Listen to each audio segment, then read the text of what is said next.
Some people hate the idea of working a 9 to 5 so much that they'd literally rather be broke.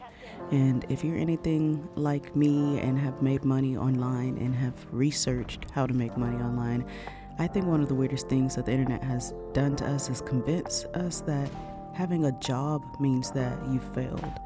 People literally would rather be broke than to go get a job, right? And I'm not talking about being temporarily broke because they're building something. I mean consistently broke.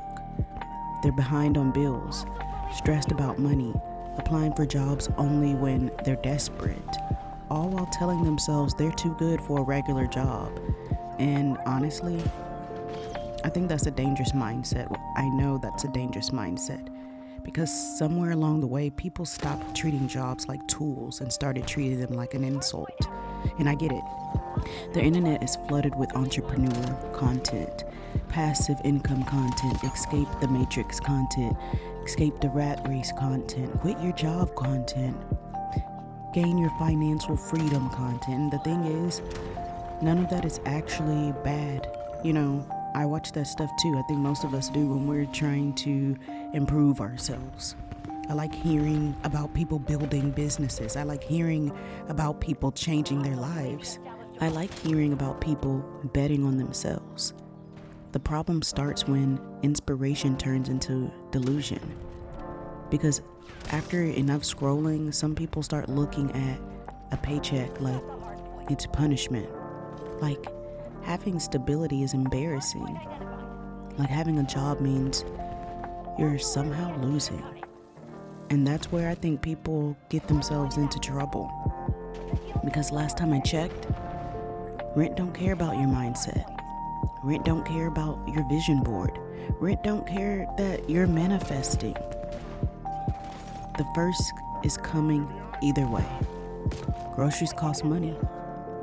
Kids cost money. I only have one. I can't imagine. I can't imagine how single parents with multiples are doing it. Probably because they have a job. Emergencies cost money.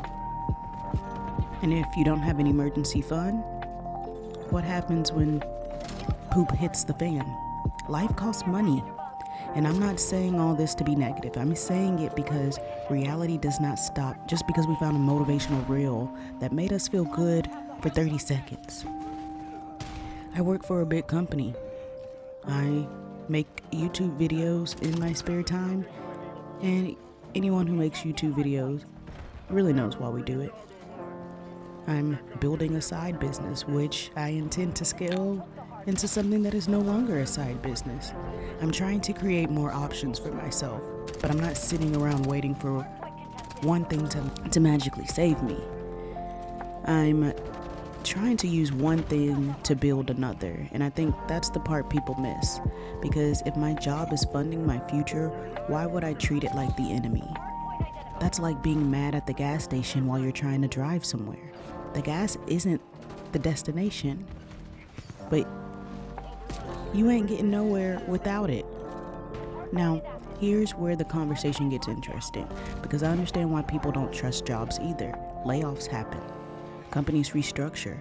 People lose positions. You can be overqualified, underqualified even. Apply to 50 places and hear nothing back. I've seen people genuinely trying and still struggling to find work. So no, I'm not sitting here pretending jobs are some magical source of security. They're not. That's actually the point.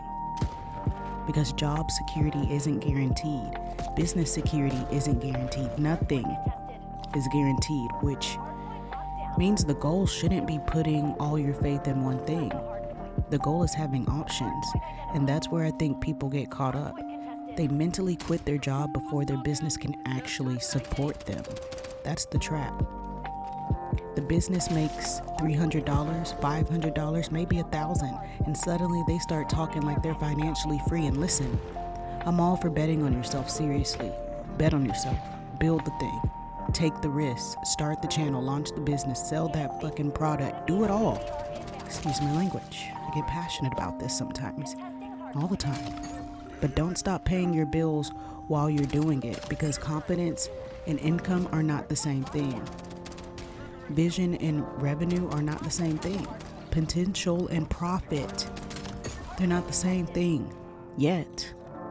And that's the key word right there, yet.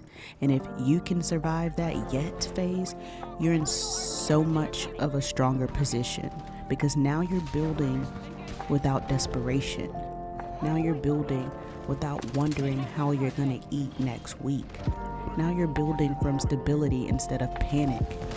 And the crazy part, AI is making this conversation even more important. Because while people are online arguing about whether they're too good for certain jobs, technology is quietly getting better at doing those jobs. No paycheck, no benefits, no lunch break, no PTO requests, just work. Which means the conversation was never really about being too good for work. The conversation is about becoming valuable enough that you can adapt. Because the people who survive the next 10 years probably won't be the people with the coolest job title. It'll be the people who can learn, adapt, pivot, create value, and keep moving. And maybe that's the real lesson. The goal was never to fall in love with a job. The goal was never to work forever. The goal is to put yourself in a position where you have options. And if you're still sitting here and today's video made sense to you, then you should go ahead and watch the video on the screen next, because it explains what most people get wrong about the hours after work, and why those hours might actually be the most important hours of your entire day. I love you, and I appreciate you for being here. I'll sit with you in the next one. Peace.